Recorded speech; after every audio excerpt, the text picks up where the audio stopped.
Gente, então hoje eu vi algumas perguntas que foram aparecendo aí no Stories e achei legal vir conversar com vocês aqui sobre alguns pontos, tá? E aproveito também e fico disponível para tirar dúvidas aí em relação a alguma coisa que vocês tenham, tanto do workshop quanto do curso, tá bom? É só inserir as dúvidas aí. Bem, em relação às perguntas que apareceram, algumas pessoas me perguntaram sobre avaliação e outros temas, né? E aí eu achei legal de falar para vocês de um processo que é um processo que a gente pode chamar de um processo de autorreflexão do mediador, do professor enquanto mediador, tá? Então, seriam como se fossem etapas em que nós precisamos passar por uma autorreflexão, tá? E aí, quais seriam esses momentos, tá?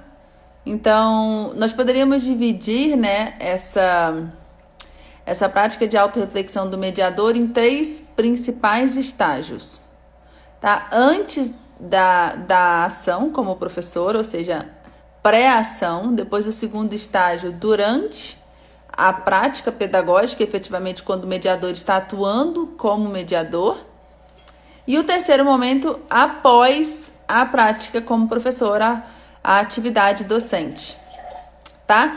Então, seriam 3 momentos em que o professor precisa vivenciar a autorreflexão, tá? Primeiro, antes dele efetivamente atuar como docente, depois, durante a prática docente e o terceiro estágio após a prática docente. Beleza? Bom,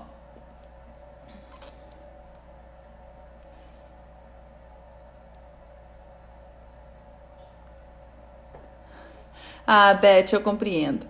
Mas vamos lá. Bem, então, qual que é a autorreflexão que o professor precisa fazer, tá, gente? Antes da ação. Qual é a reflexão necessária para esse professor antes dele iniciar a sua prática pedagógica? Bem, é o professor ser capaz de planejar.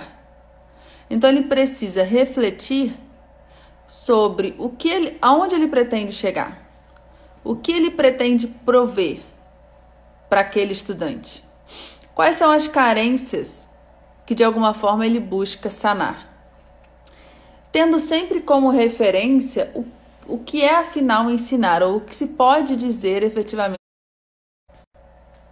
Vamos ver se melhora agora, eu estava com o Wi-Fi desligada. Então, tendo essa referência disso, tá? Do que se pode, né? Do que a gente é capaz de prover realmente em relação ao ensino. Você pode pegar um livro lá em cima para mim? Tá na mesa, chama De Magistro. Por favor. Tá bem em cima da mesa. E eu vou ler uma citação sobre isso de São Tomás de Aquino.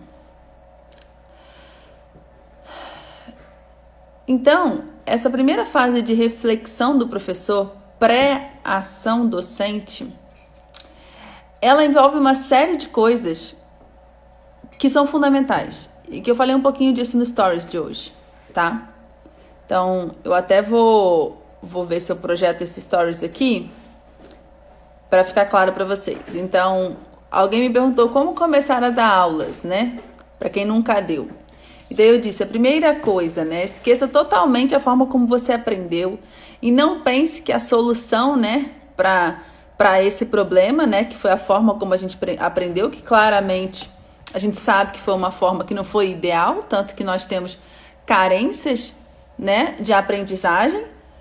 Nós precisamos ter a humildade de assumir isso, de assumir que nós somos realmente carentes de entendimento da língua portuguesa, de uso da língua portuguesa. Não é à toa que a gente pega um Machado de Assis e a gente tem dificuldade de ler. Imagina ler um Lusíadas, né? A gente assumir com humildade, com tranquilidade, que a gente tem muitas dificuldades de entender determinados conceitos que perduram por aí, estão na boca do povo.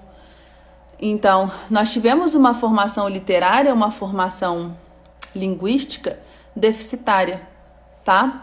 Pela forma como as escolas foram constituídas. Então, nós temos uma carência filosófica, uma carência de formação poética, uma carência de formação literária em geral, né? Não temos, né, a habilidade realmente de fazer uma leitura que seja uma leitura efetiva. Muitos de nós têm problemas de memória, de armazenamento de informações, e eu já falei para vocês aqui que eu sou uma dessas pessoas. Então, isso tudo são resultados de uma educação deficitária que vigorou no século XX e no qual nós fizemos parte. Então, sabendo disso e daquilo que a gente viveu, e a gente sabe disso tendo humildade de assumir as nossas próprias limitações, o que nós podemos fazer? Buscar melhorias, não é verdade? Então, quando eu digo para desfazer daquilo que você aprendeu, não é porque a sociedade mudou hoje, aí a gente tem que conhecer essa sociedade de hoje, essa geração de hoje, ou esse novo normal, como eu falo aí, né? Não pense que a solução é o novo normal ou outra baboseira que inventa todo dia. O que eu tô querendo dizer com isso? Porque o problema não é que a gente não conhece a sociedade de hoje, a geração Y, Z, sei lá qual letra que o pessoal usa. A questão não é essa, porque já não funcionava na época que a gente estudou. Então a questão não é que de repente tem que usar o online, não é isso, gente. É que a gente abandonou realmente uma formação profunda, envolvendo um uso da linguagem apropriado, tá? Então, e a gente também se valeu de metodologias que são metodologias fracas para a construção do conhecimento, do saber. Nem é bom usar essa questão de construção do conhecimento, que acaba sendo um termo que a gente utiliza muito, uma frase que a gente utiliza muito, mas que vem acompanhado justamente, né? Esse é um dos motivos para essa fraqueza de formação que nós tivemos, tá? Porque é essa ideia de que a gente vai construir junto, né? E que a gente reproduz isso. Só que aí é um monte de gente que sabe muito pouco, que tem uma formação filosófica muito fraca. Isso nas ciências humanas, no ensino superior, é assim mesmo. A gente tem que ler um texto antes da aula, e isso é uma coisa legal. Mas aí a gente chega na sala de aula, aí a gente fica debatendo entre a gente. E aí o professor vai lá, de vez em quando faz uma síntese. Mas é um monte de gente com pouca bagagem, discutindo com outras pessoas com pouca bagagem, todo mundo falando da sua percepção, da sua visão, do seu sentimento. E aí, efetivamente, o que é que aquela obra queria dizer? Porque a obra em si tem um valor objetivo, algo concreto que ela queria passar. E que não se refere à nossa sensação em relação a essa obra. É um valor objetivo dela. E é isso que a gente tem que captar.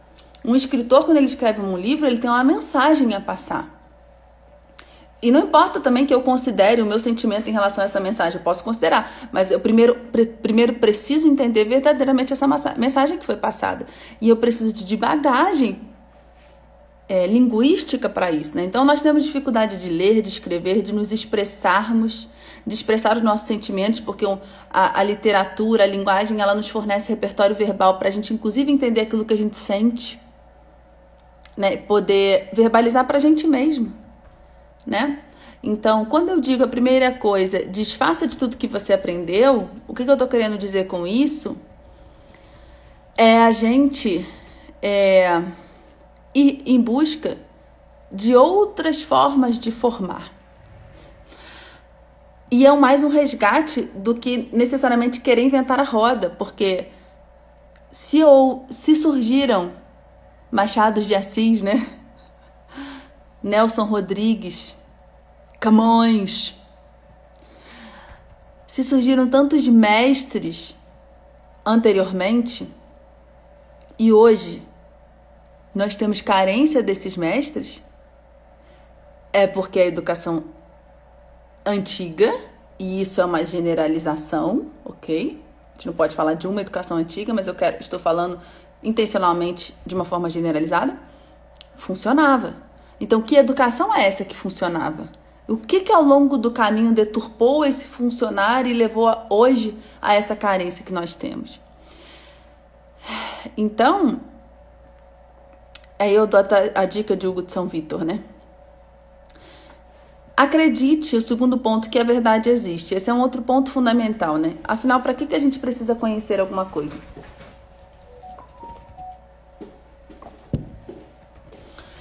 Se a coisa em si, ela não tem uma verdade nela, entendeu? O que importa é a minha visão sobre isso. Eu já falei isso antes aqui, né? Acreditar que a verdade existe, muitos falam por aí que não existe verdade, cada um tem a sua verdade. Se assim fosse, isso seria uma verdade. Se a gente puder dizer, olha, cada um tem uma verdade, isso é uma verdade. Então a gente já prova que a verdade existe, não tem como a verdade não existir, mesmo quando a gente tenta negá-la. Então, esse é um ponto fundamental para a educação, a gente acreditar que as coisas existem por si mesmas. E não apenas em nossa percepção sobre as coisas. Então, aí eu chego naquela questão da construção do conhecimento, né? É a gente acreditar que a gente vai construir a partir das nossas percepções, dos nossos sentimentos. E aí vamos construir juntos, nós, uma ideia. Só que a ideia existe por si só. Né? O significado da coisa que a gente está estudando, do livro, do autor, da teoria, existe por si só, e é isso que a gente tem que captar. Então existe um saber que a gente tem que alcançar. Então isso tudo tá, gente, nessa fase reflexiva do professor, pré-ação dele. É tudo isso. E que às vezes alguns professores vão olhar para mim e vão falar, nossa, nada a ver, não sei o quê. E eu compreendo e respeito.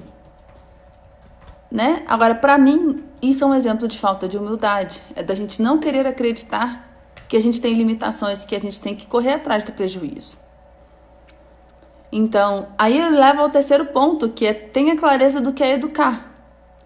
A gente não constrói esse saber coletivamente. A gente pode caminhar, claro, juntos dos nossos amigos, nós aqui professores nos auxiliando como uma comunidade para o encontro do saber, mas o saber existe por si mesmo, tá? Então, e se a gente ama essa busca pelo conhecimento, a gente vai também se transformando nessa nossa busca pelo conhecimento, que é árduo. Você ler um livro denso é algo árduo, que exige muita dedicação, né? E aí, sobre o mestre, né? Um trecho de um livro, né? É um livro, né, que tem um trecho, né, de um estudo de São Tomás de Aquino. Eu estou querendo pegar a parte aqui.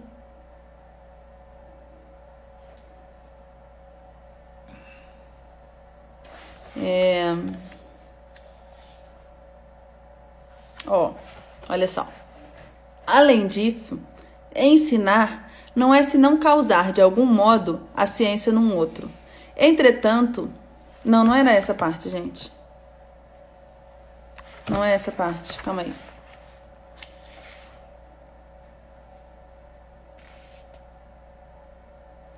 Eu não marquei. Eu geralmente faço um monte de anotação, mas esse livro, acho que é aqui, ó.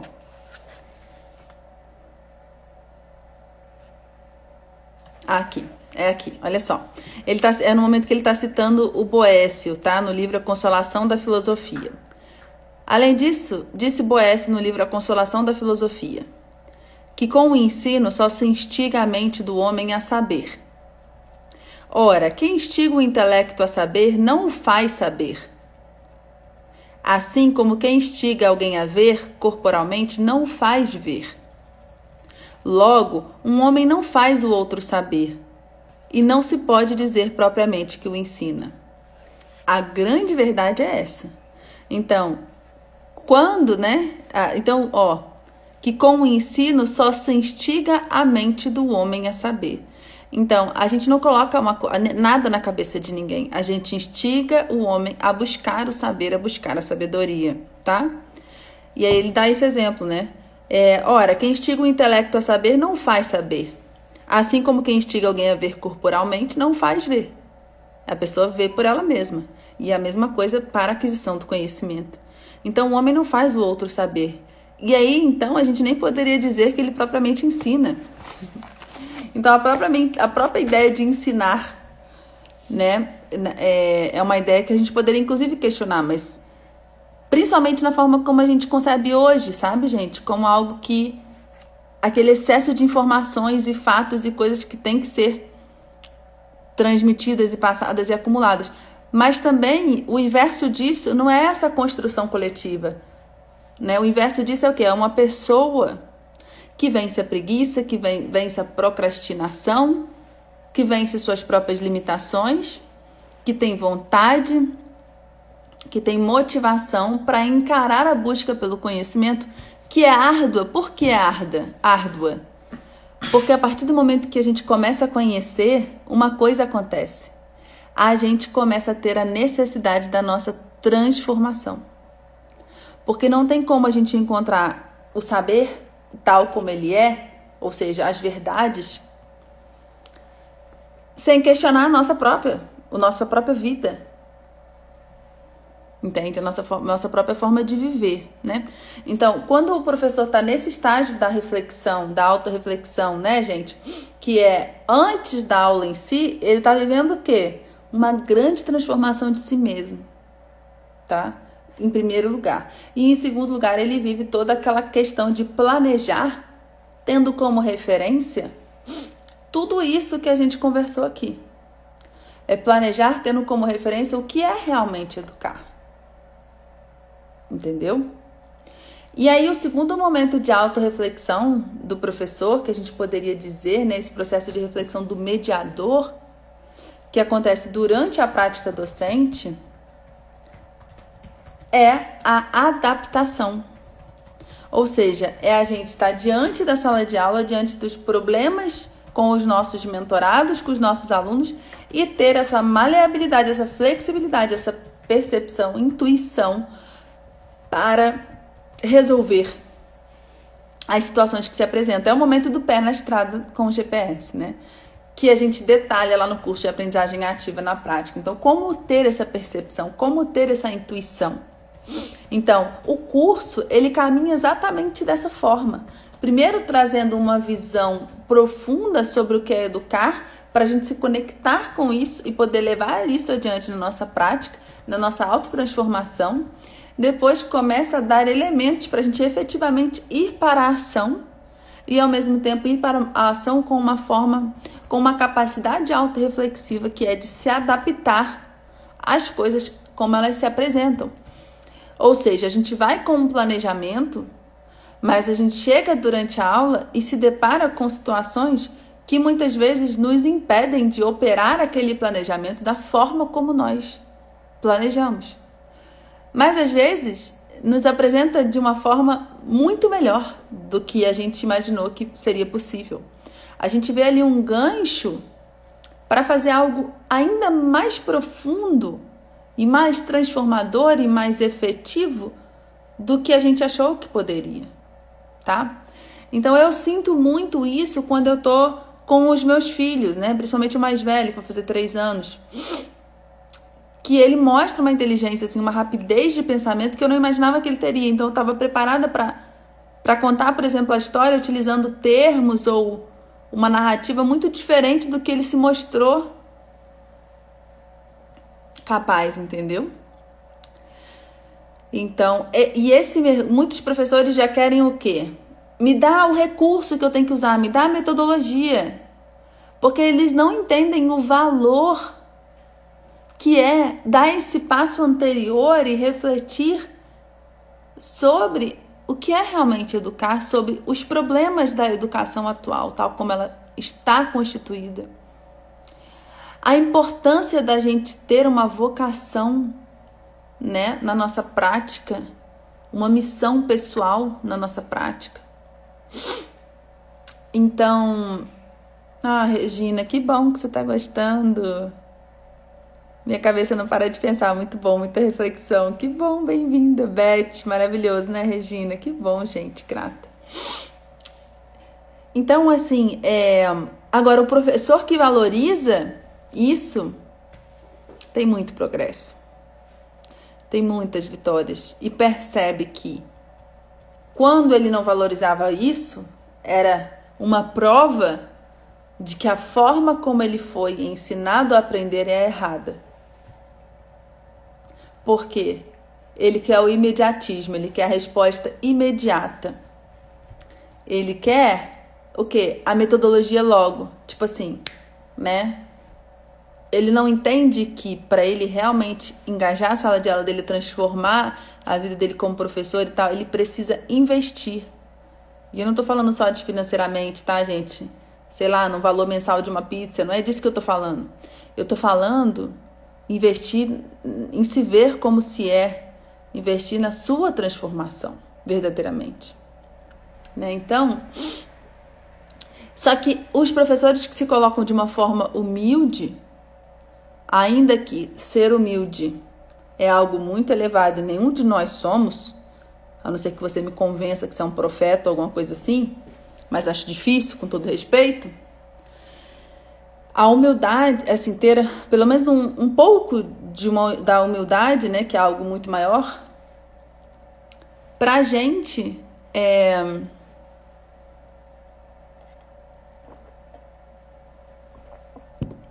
se movimentar. Então, quando a gente acredita que o que nós queremos é algo, o que nós precisamos é algo imediato, é a fórmula mágica, que não vai exigir trabalho, que não vai exigir transformação, que não vai exigir autoconhecimento, isso só prova que a forma como nós fomos educados é uma forma deficitária. Porque todo e qualquer crescimento, desenvolvimento, ou tudo aquilo que é bom, exige dedicação, exige entrega, né? E aí é isso, eu não poderia oferecer de uma outra forma, porque caso contrário eu estaria negando as minhas próprias crenças e a minha própria transformação como ela aconteceu. Porque enquanto eu fiquei fazendo curso de métodos e métodos e métodos e métodos, nada se resolveu. Daí no dia que eu estava andando pelas ruas de Nova York e eu estava andando com meu marido, eu estava grávida do João, meu primeiro filho. Eu fui lá para uma reunião, para ver uma amiga, né? Aproveitei para participar de uma reunião com a Dean, de lá, da escola de saúde, em nome da instituição que eu trabalhava. Aproveitamos e compramos algumas coisas também para o bebê. Mas aí a gente estava andando em Nova York, eu com aquele barrigão, só que era inverno. E eu tava com um casaco enorme. E eu não tava com tanto barrigão ainda. Eu tava com uma barriga assim, mas não tava... O casaco, né? Ficava assim, meio retão, assim, casacão mesmo, aqueles com pele e tal. E aí, a gente parou na frente de 2 policiais, na frente de daqueles prédios altos lá, enormes. E aí, eu perguntei como a gente podia fazer para chegar na Golden Bridge. Aí eram 2 policiais, aí um já começou falando assim, então você pode andar 2 quadras à direita, depois você vai reta, depois você vira à esquerda, depois você vai assim, aí fez um caminho enorme andando. Aí quando ele terminou de falar, aí o policial do lado falou, mas você tá grávida, né? Aí eu falei, tô sim. Aí ele falou, então eu sugiro que você vire 2 quadras à direita, que pegue o metrô e desça na estação tal. E o outro policial ficou até meio assim, eu falei, muito grata e tal. Aí saí de lá pensando, né? Gente, olha só a diferença, né? O que fez daquele policial um policial melhor? Porque o outro me olhou, mas não viu que eu estava grávida. E andar aquilo tudo poderia não ser bom para mim, né? Mas esse policial, ele viu alguma coisa diferente, né? Em mim, e ele conseguiu me dar a melhor instrução. E daí eu fiquei pensando, e foi a partir disso, podem acreditar que a Educaet surgiu. O que faz de um profissional melhor? E daí eu comecei a perguntar para mim mesma, o que faz de um professor melhor? E toda a reflexão filosófica que veio disso, e eu ainda naquele momento inspirado da gestação, né? E depois o puerpério e tudo mais, muitas respostas vieram disso. E muitas delas estão cravadas aí, né, naquilo que a gente defende aqui dentro da Educaet, né? E a gente pode fazer uma live só sobre isso um dia. Mas eu quero dizer a vocês que o que eu pude perceber, em primeiro lugar, existe alguma coisa que faz de um professor melhor. E tudo aquilo que eu vinha vivendo, eu já tinha certeza que não eram as metodologias. Não eram os recursos, não era a tecnologia, não eram os mind makers, ou os fab labs, ou as mesas coloridas, ou os projetores de 360 graus. Era uma coisa diferente, e era uma coisa que estava no olhar. Então, a transformação é a transformação no olhar. Aquele policial, ele teve um olhar diferente do outro policial. E aquilo fez dele um profissional melhor.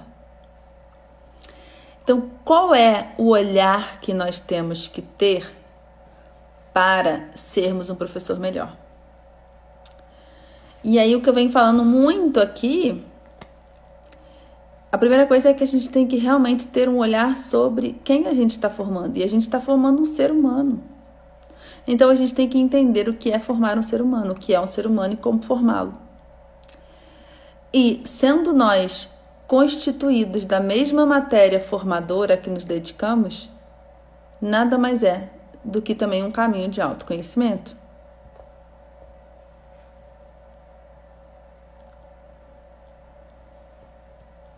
Que bom, Renatinha, quer levar para a escola pública. Bom que você está fazendo o curso, muito bom.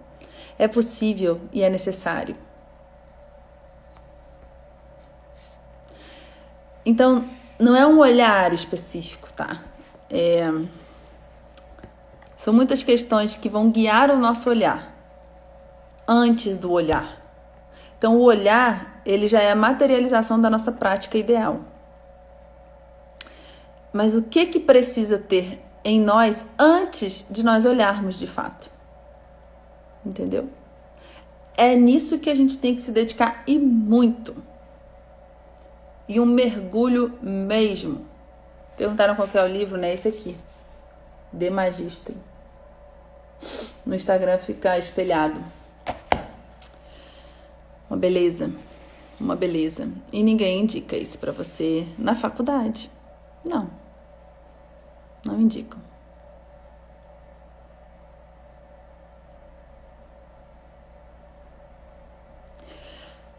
Então, nesse momento da ação, que você já está ali com o seu olhar diante dos alunos, na prática diante dos alunos, o que você precisa de autorreflexão é de ser capaz de adaptar, né? E para que você seja capaz de adaptar, você precisa dominar o conteúdo que você leciona e também dominar, de alguma forma, ter uma consciência, claro, dos métodos que você está utilizando e por quê, e não reproduzi-los cegamente, ou porque eles são considerados modernos, ou... Toma muito cuidado, gente, com as coisas da moda. Muito cuidado. E pós-ação. Depois da prática na sala de aula, a gente também precisa de uma reflexão. Que é qual reflexão? Que é ser capaz de avaliar.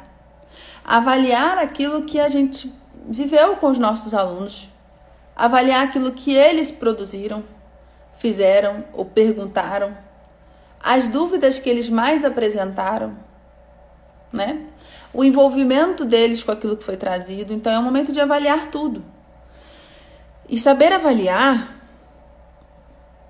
Primeiro, a predisposição para avaliar é uma predisposição para ver realmente o que aconteceu, tá?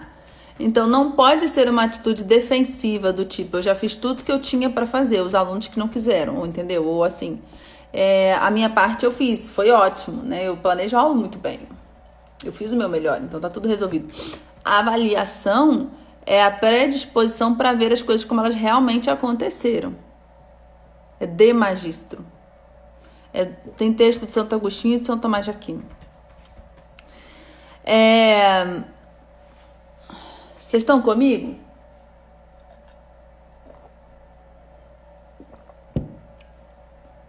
Então, antes de ser um método, um processo ou um instrumento, a avaliação, ela é uma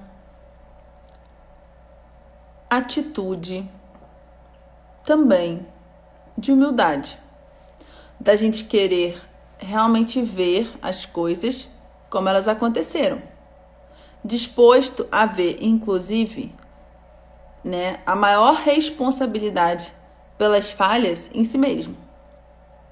Porque se a gente não vai avaliar realmente com essa predisposição de ver a forma como as coisas aconteceram realmente, a gente não está avaliando. A gente está fazendo alguma outra coisa, mas a gente não está avaliando, né? Então, a avaliação, ela envolve uma coisa fundamental que a gente tem que enriquecer na gente, que é a memória. Então, eu consegui ter uma memória para aquilo que aconteceu, né? Rever o fato. E como muitas vezes a gente esquece com muita facilidade, hoje a gente tem muitas turmas, é muito importante a gente ter uma forma de registro da aula após a aula, que seja quase que estenográfica, assim, né? De tão simbólica e rápida, mas que a gente consiga entender depois, né? Porque eu sei que a gente tem que entrar em outra sala, tem as correrias, mas assim, a gente não pode deixar de registrar aquilo que a gente viveu para depois a gente acessar e poder fazer as devidas transformações. Entendem? Então, assim,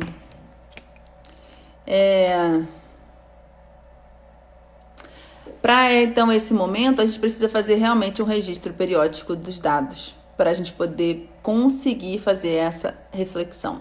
Então, gente, eu queria falar, né, dessas 3 reflexões que são importantes para um professor, que fundamentam a prática do professor e que nós trabalhamos também no curso de aprendizagem ativa na prática.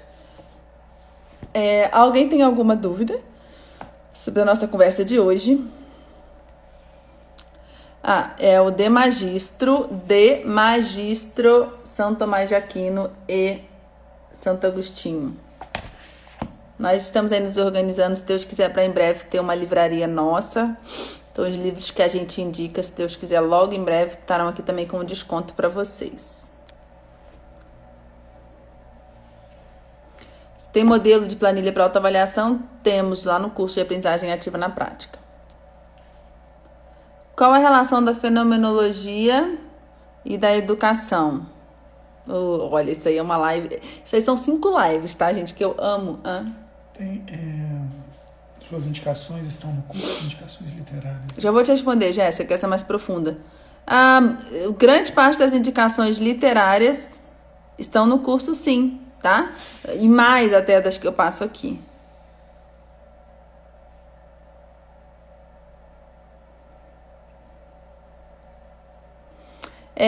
Qual a relação entre fenomenologia e educação? A fenomenologia, né, na linha que eu sigo, ela advém de Husserl, né, ele recompõe uma fenomenologia, o Edmund Husserl, ele reestrutura uma fenomenologia. E ele tem alguns discípulos, né, que o seguem na sua escola e que ficaram famosos, né? Dentre eles está o Heidegger, Martin Heidegger, que escreveu Ser e Tempo, foi publicado numa revista de fenomenologia na época. E ele, o Husserl, tem várias obras, né? Mas assim, em determinado momento ele começou a desenvolver uma obra chamada Ideias 2, que tanto o Heidegger quanto a Edith Stein auxiliaram ele nessa obra. E então a obra de Edith Stein é claramente muito influenciada por essa obra, que eu considero uma obra muito especial. E ele foi orientador dela, né? Ela trabalhou 2 ou 3 anos diretamente com ele foi orientador dela de doutorado. Ela escreveu, o doutorado dela se chama Sobre a Empatia, é uma obra muito bonita e é uma percepção muito mais profunda sobre empatia do que o que está divulgado por aí, popularizado. E ele foi orientador dela, acho que ela foi a 2ª tese de doutorado de filosofia na Alemanha, alguma coisa assim, tá? Pra vocês terem uma ideia, de mulher, né? Tese de doutorado defendida por uma mulher. E depois ela ficou trabalhando com ele no Ideias 2, ele escrevia utilizando a estenografia, eram como se fossem símbolos que eram decifrados ali, né? Pelos seus, são códigos, né? Que facilitava a velocidade da escrita e depois eles iam transcrevendo aquilo dali. E ela foi a que mais trabalhou nessa obra e isso influenciou muito o trabalho dela, trabalhos posteriores, né? Que são bem legais. E a Edith Stein, assim como Husserl, ela era judia. Então ela teve uma formação religiosa na sua infância, mas em determinado momento da vida dela, ela teve um questionamento muito profundo que fez com que ela desacreditasse de Deus, né? E aí, na caminhada dentro da fenomenologia e tudo mais, ela tinha uma amiga que indicou a ela o livro da Teresa d'Ávila, O Livro da Vida. E esse livro é belíssimo, realmente, porque é uma linguagem muito fácil. Se quiserem ler um livro profundo, né, com uma linguagem fácil, Não, você deve estar falando do Merleau-Ponty, né? Não escreve assim, não. É Merleau-Ponty. Merleau-Ponty é depois, tá? O Jean-Paul Sartre, que eu não gosto de jeito nenhum, também é depois. Mas o Merleau-Ponty eu gosto. Ele é bem legal. Mas é posterior. E aí,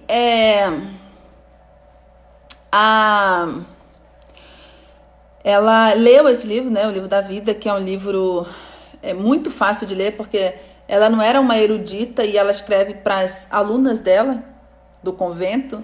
Então, é quase que uma linguagem coloquial mesmo, é profundíssimo. É um livro autobiográfico. E aí, quando ela leu esse livro, no final ela falou assim, Edith Stein, que aí está a verdade. Então, ela se converte ao cristianismo, né, ao catolicismo. E ela passa a se dedicar ao estudo de diversas obras católicas, dentre elas as obras de São Tomás de Aquino. Ela era uma tomista mesmo. E aí ela vai viver num convento carmelita e começa a se dedicar muito a isso. E ela leciona. Então ela passa a lecionar durante muito tempo. Ela vai lecionar em escolas femininas, né, só para mulheres. Então ela tem muita ligação no ensino das mulheres e dá muitas palestras em diversas universidades. Então ela tem muitos textos ligados à educação. Eu tenho um livro desse tamanho, não tem em português, mas só de livros ligados à educação. E aí, como é que ela conecta, né, as duas coisas, né? Ela vai falando, primeiro ela vai fazendo os questionamentos básicos, que é uma ideia da fenomenologia, de chegar à essência, né, a redução fenomenológica, para entender o que é formar um ser humano. Então ela mergulha profundamente a partir da redução fenomenológica até chegar na essência do que é formar um ser humano. A fenomenologia, né, é uma busca pelas essências, né, um método de busca pelas essências. E aí ela vai explicando, né, o que é formar um ser humano a partir da perspectiva tripartida do ser humano, que o ser humano é corpo, mente e espírito. E assim a fenomenologia se liga muito fortemente à educação. Não que pelos outros autores ela não tenha conseguido isso, até por Edmund Husserl, mas com ela por uma prática muito maior, porque ela tinha uma prática pedagógica realmente como professora. Mas o Heidegger tem alguns ensaios sobre isso também, tá? Sobre a arte, sobre o ensino da arte, sobre a técnica, tá? Tem uns bem legais. O Merleau-Ponty tem algumas conexões com a educação também. Eu não gosto do Sartre, não gosto da história de vida dele, da biografia dele e nem dos escritos. Com todo respeito, mas não é uma referência dentro da fenomenologia para mim, tá? Mas esses três são muito. Eu recomendo a leitura, embora que assim, ler Edmund Husserl é assim, a leitura de uma vida, né? Eu leio, releio, e eu já citei eles, né, nas minhas produções acadêmicas, e eu vejo algumas citações que eu falo, nossa, eu estava entendendo errado. Mas tá lá, né, já publicado. Porque é de uma profundidade muito grande. E nós, com a carência de formação literária e linguística que nós temos dificuldade realmente de entender, né? A Edith Stein, ela já vem para mim com uma linguagem mais acessível. O Merleau-Ponty bem mais também. Mas vale a pena mergulhar. Então é assim, tá, gente? Na busca realmente de uma formação do ser humano ligada à essência, a gente poderia dizer dessa forma, tá?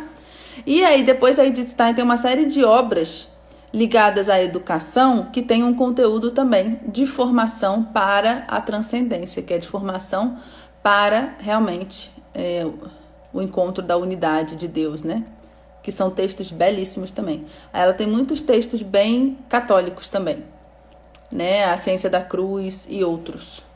Vale a pena ler todos. Ela é uma pessoa sensível, muito, muito sensível. Trabalhei com um professor que era adorado pelos alunos. Era incrível como ele conseguia envolver os alunos. Que bom, Beth. Eu acho que eu não consigo ler a continuação do... A Mari está perguntando se o curso pode ser disponibilizado em boletos. Sinderberg também. Você já pensou nisso? Eles perguntaram parcelamento em boleto. Eu falei, parcelamento é só no cartão. Parcelamento de jeito nenhum. Não tem como, gente. A plataforma não tem essa tecnologia. Então a gente não consegue fazer isso. Dentro das pesquisas científicas das ciências humanas, a fenomenologia é muito empregada, eu sei. Muito empregada, sim. Não pela maioria, mas por muita gente, sim. Eu sou um exemplo disso, né? Eu usei na graduação, no mestrado e no doutorado. A autora do livro da vida é Teresa d'Ávila. Santa Teresa d'Ávila. E aí a Edith Stein, anos depois, ela morreu, né? Não sei se eu falei isso, ela morreu no campo de concentração. Ainda que ela tenha se tornado freira, carmelita, ela até tentaram salvá-la, levaram ela para a Holanda. Ela foi para o convento lá, mas quando teve a tomada da Holanda, ela foi levada para o campo de concentração de Auschwitz. E ela faleceu lá. Ela foi anos depois canonizada, santificada pela igreja, pelo João Paulo II. E ela é conhecida como Santa Teresa Beneditina. Então ela tem o Teresa pela influência da Teresa d'Ávila também, que foi quem a converteu, por meio de um livro, mas foi quem a converteu. E aí, né, as pessoas falam, é porque ela é mulher, que ela não ficou tão conhecida como Heidegger, e eu acho que tem esse viés também, né?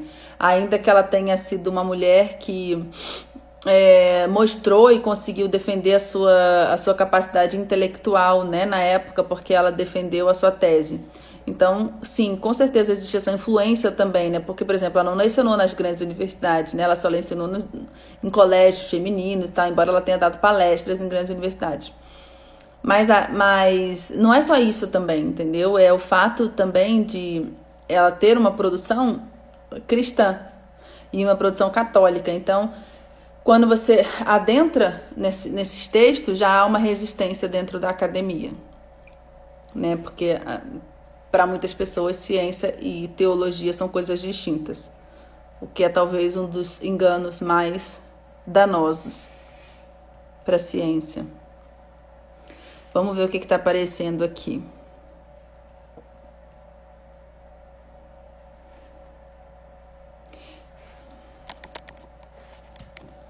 Ups, como é que eu virei aqui sem querer?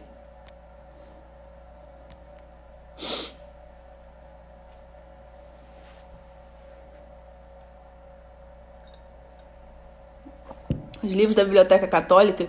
Qual a Biblioteca Católica você está falando? Se eu indico livros católicos, sim, com certeza. Tem livros bons. Bom, São Tomás de Aquino, né? Eu tô indicando um agora. São Tomás de Aquino, Santo Agostinho. Com certeza. Muita literatura boa, de altíssima qualidade. Gente, a gente tem que tomar muito cuidado com essas coisas que reverberam, sabe? Na sociedade, vai passando e as pessoas precisam ter um crivo realmente de análise, sabe? Aí a pessoa pega, porque na história a gente ouve lá, né, da Inquisição, aí de repente a Igreja Católica é um todo ruim, entendeu? E sendo que grande parte do conhecimento que pautou, né, inclusive a educação, por exemplo, o método dos jesuítas, né, o método pedagógico dos jesuítas pelo Ratio Studiorum. Quando eu fui à Universidade de Coimbra, né, na época da minha graduação, eu fui fazer o intercâmbio lá, eu estudei o Ratio Studiorum e continuo estudando. Então, assim, diversas contribuições feitas na Idade Média, que é um outro grande erro na história, chamá-la de Idade das Trevas, né, uma generalização absurda, né? Eu mencionei mesmo nessa imagem aí que eu projetei para vocês, Hugo de São Vitor e tantos outros nomes que eu poderia dizer aqui, de grandes educadores que contribuíram muito, né? Mas a gente nega, né? A gente nega por quê, né? Aí coloca tudo num bloco de... Então nada que foi produzido é bom, e isso é um grande erro. Então, com certeza, né? A Edith Stein mesmo, então, se fosse por aí, eu não poderia recomendar, né? Porque ela é católica. Tudo bem que ela não foi a vida inteira dela, mas ela é. E eu super recomendo, né?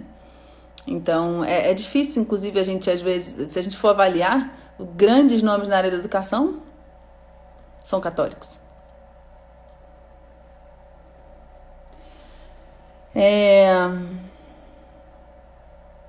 A Suma Teológica É um livro pra você ler a vida inteira, né?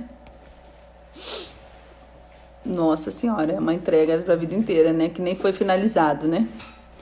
Não é uma coisa assim que você lê assim e você entende, né? É imenso, né?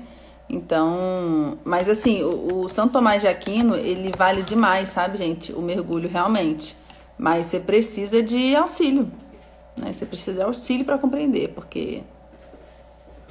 Aí é bom aqueles autores, né, que ajudam aí decifrando, só que você tem que ter referências de quais são de qualidade, né?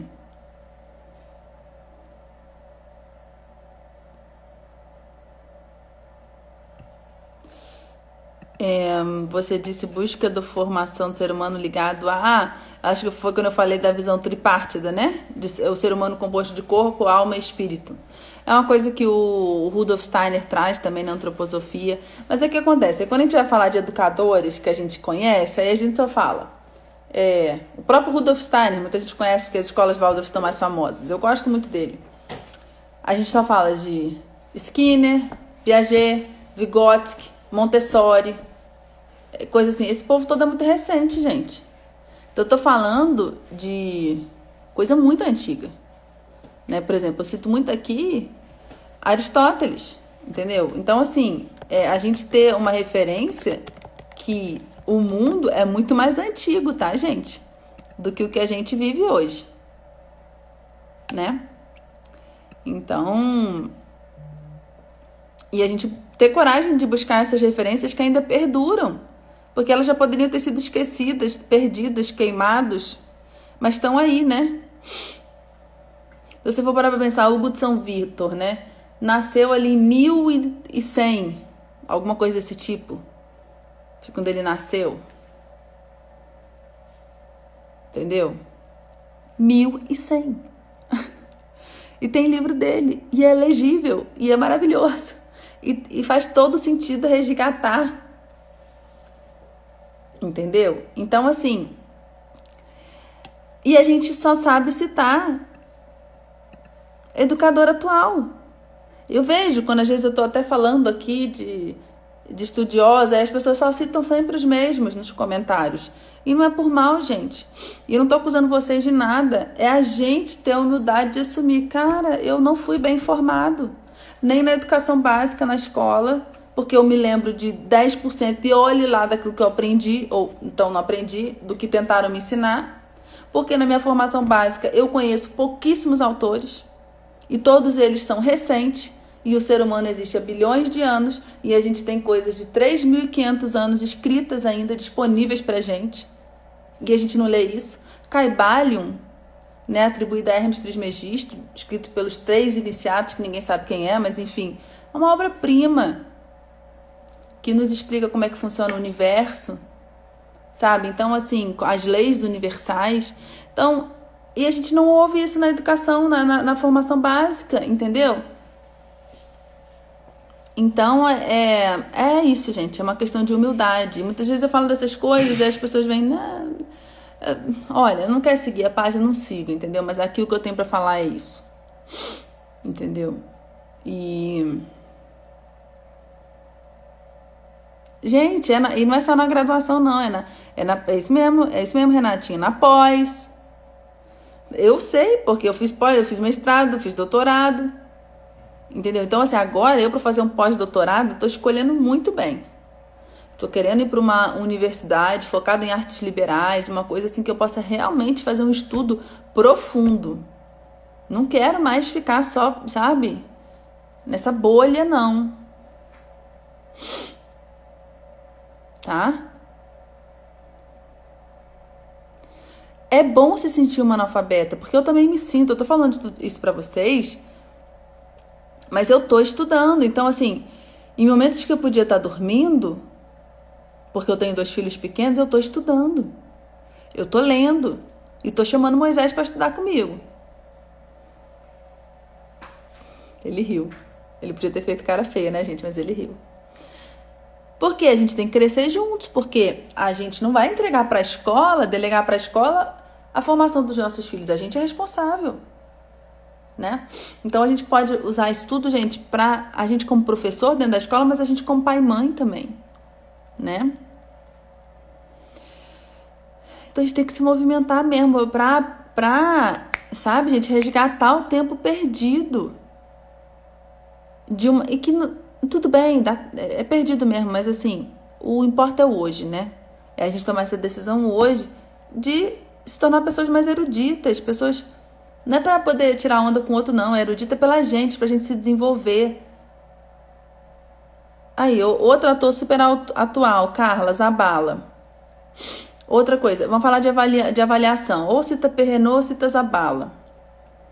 Né? Então, assim, são atores super atuais. Aí você vai ler Zabala. Ou então o Zabala também pro ensino de competência, né? Que ele tem um livro lá.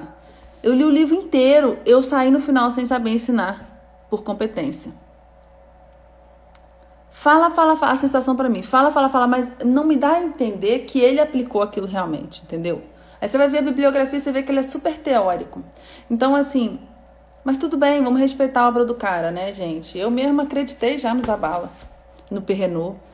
Mas aí você vai mergulhar na coisa, né, do como fazer um ensino de competência, não sei o quê, e aí a gente vê, cara, competência... Calma aí, essa ideia de competência é uma coisa super recente, que virou moda, tá todo mundo tentando ensinar por competência, fazer um currículo por competência, mas as coisas básicas né, do tipo, o que é ensinar, o que é o saber, o que é aprender, o que é formar um ser humano, ninguém está se perguntando. Então está tentando suprir alguma coisa que a gente não sabe nem o que.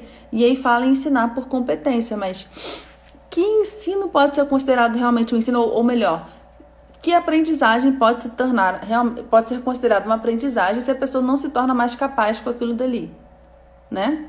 Então, na verdade, enfim,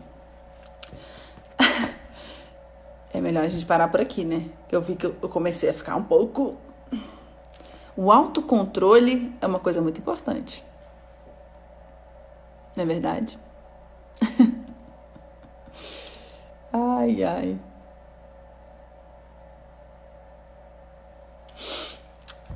É uma descoberta que eu também tô travando, sabe, gente? Que eu também tô mergulhando. E eu vou compartilhando muitas vezes, quase que instantaneamente com vocês. Mas talvez eu já tenha uma caminhada filosófica ou literária um pouco mais larga pelas influências que eu tive dentro da minha casa. Da minha casa, não foi da escola. Tá? Os livros da escola, acho até porque eram da escola, eu tinha uma resistência para ler. Porque eu achava tão chata a forma como era abordado na escola, entendeu? Mas assim... Mas talvez não, talvez a gente esteja realmente na mesma, entendeu? Na mesma caminhada mesmo, né? E aí, o que a gente precisa fazer é despertar. Despertar. Né? E parar de acreditar também que essa transformação ela tem que vir de cima para baixo. Ela tem que vir de dentro para fora. Então, às vezes a gente fica também muito esperando aquilo que a gente considera como o governo ideal, ou como o ministro ideal, ou como a política pública ideal, não sei o quê. E a gente não está se movimentando naquilo que é nosso mesmo, né? Que é a nossa responsabilidade, que é a nossa transformação. Então, a gente não está disposto a gastar 1 hora por dia para estudar um curso. Não tenho tempo, nunca tenho tempo. A gente não está disposto a deixar de ver um filme ou ver um seriado que tá na moda e que tem um monte de gatilho mental pra gente ficar lá igual um doido, querendo virar a noite vendo sem parar, em vez de ler um livro profundo de filosofia. Então, é a gente que não tá querendo realmente, porque se a gente quiser, a gente faz. E eu vou falar uma coisa pra vocês. Eu tive alguns exemplos na minha vida disso, sabe? De que se a gente quiser, a gente faz. Entende? Que eu tive uma força que hoje, quando eu paro pra pensar, eu falo assim, como é que eu tive essa força?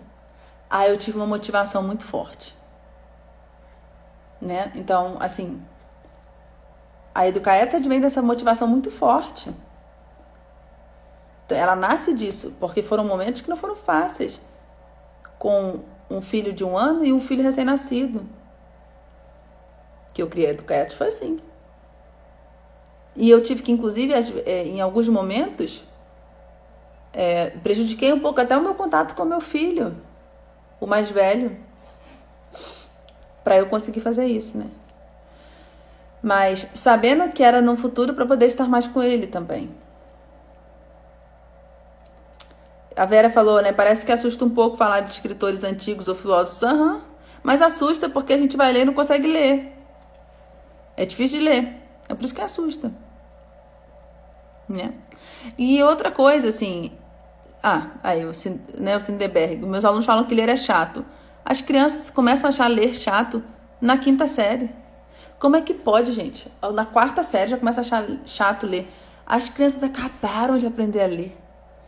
A leitura abre um mundo de possibilidades.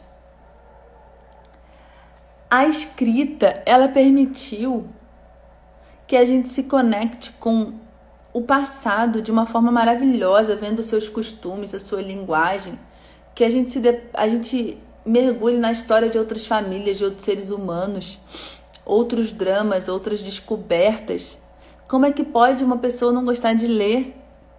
Isso acontece na 4ª série, quando eles acabaram de ser alfabetizados, que era para eles estarem assim, quero ler tudo, quero tudo. Mas não, eles têm aquele momento de vou ler todos os outdoors, vou ler tudo e de repente não quero ler mais.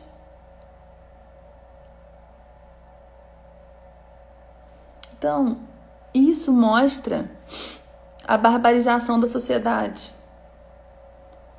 Crianças e jovens que não gostam de ler. E não sabem, e por isso que não gostam também. Porque tem uma leitura muito deficitária, que é fruto desse sistema de ensino. Que hoje está se preocupando com um monte de recurso, tecnologia, computador, não sei o que, blá, blá, blá. E não está se preocupando com o fundamental. Que é formar verdadeiramente um ser humano. E um ponto fundamental para formar verdadeiramente um ser humano é uma linguagem sólida, bem desenvolvida. Aí fica enchendo de coisa no currículo do ensino fundamental 1, enchendo de coisa para pedagogo passar de fatos, tá? E não forma verdadeiramente o pedagogo para saber realmente alfabetizar. E não é só ensinar letra, som, essas coisas não. É ter uma leitura fluida, com respeito às pausas. Na hora da escrita, uma escrita que respeite letra minúscula, letra maiúscula, pontuação. Uma letra cursiva bem conduzida. Uma formação literária que envolva também declamação, memorização. Um acúmulo, né, gente, de palavras profundas, de vocabulário, coisas desse tipo. Então era nisso que o pedagogo deveria focar no ensino fundamental 1. Mas não, aí fica lá, não, tem que ensinar o que é movimento de rotação, movimento de translação, blá, blá, blá, blá, blá, é lá em ciências, um monte de coisa. Então eles estão mais preocupados com ensinar o menino a jogar lixo no lixo do que ensinar o menino a escrever e a ler realmente. Gente, essa semana não vai ter live todos os dias. O Instagram já tá me mandando embora. Eu já vou ter que... Estão perguntando se seria um papel do ministro da Educação traçar um plano para a formação do pedagogo. Não. Nessa ideia que a gente tem de uma base nacional comum curricular que rege o Brasil inteiro, até poderia, né? Mas esse questionamento que eu estou fazendo não é que isso é uma transformação nossa, não. Eu estou falando de uma transformação macro mesmo do que se concebe como educação. Mas não necessariamente isso é uma coisa que o ministro que vai fazer. Agora, se for nesse modelo base nacional comum curricular, aí não tem outro jeito, tem que vir do Ministério. Mas, realmente, tem algumas coisas do que eu tô falando aqui que não é só o professor que vai conseguir mudar, né? Claro. Gente, não vai ter live todos os dias, tá? Eu também preciso ficar à noite com meu maridão, com meu filho e com os meus estudos, que como eu falei pra vocês, eu tenho que estudar. Parece que tem mentoria do curso, sim. A mentoria do curso vai ter essa semana, sim. É amanhã ou depois de amanhã. Eu vou marcar direitinho, é porque eu não tô com a agenda aberta aqui, mas vai ter e vai ser sobre um tema muito legal que vai ajudar aí nas aulas remotas, tá? Gente, o workshop, as aulas já fecharam, não dá mais pra ver, ok? Vocês têm que aguardar que vai chegar o formulário pra vocês. Ai, que bom que você tá no módulo 1, eba! Gente, então é isso. Quem quiser fazer o curso, vai lá que tá acabando as vagas.